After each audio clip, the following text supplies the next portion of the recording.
Sean is the most precious gift that I have received from God. He's a living testimony that God rewards those who serve Him. While I was pregnant with him, the doctor told me that I will have ectopic pregnancy or an early miscarriage. But God indeed has the final say, and Sean is alive and well today.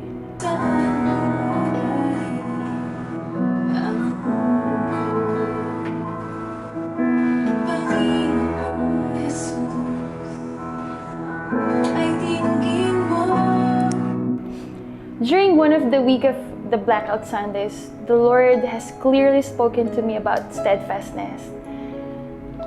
To be steadfast not if troubles come, but when troubles come. And one morning, Sean suddenly had a fever of 38.4 degrees. I was not worried at first because it's still considerably low.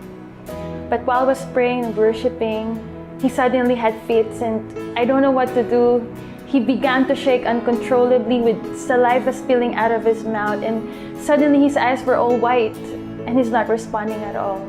So I was shouting at Rodel. I called him on the phone and he also don't know what to do. And when I look at Sean, I saw that he stopped shaking and he closed his eyes. And that very moment, I was so scared because I thought that he has left us. So I was desperate that moment, and all I can say is, Jesus, help me, help me, help me. I don't know what to do, but my eyes are all upon you, God.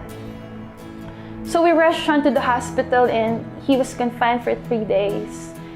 But praise God, because all the tests came out negative and we came out from that hospital praising God and really rejoicing, but most importantly, as a changed person.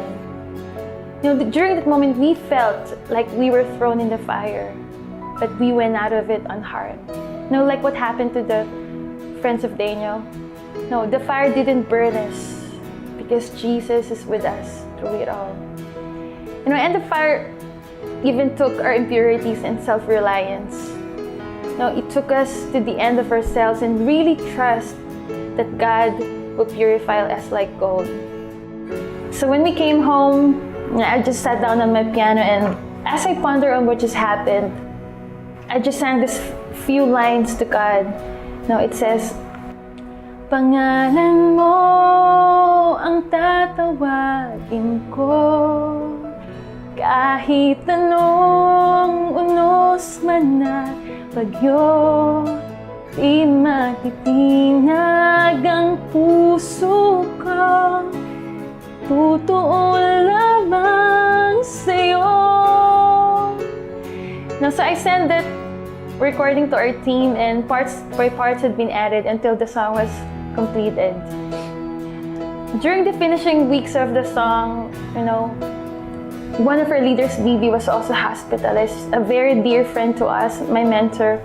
She was in a critical condition.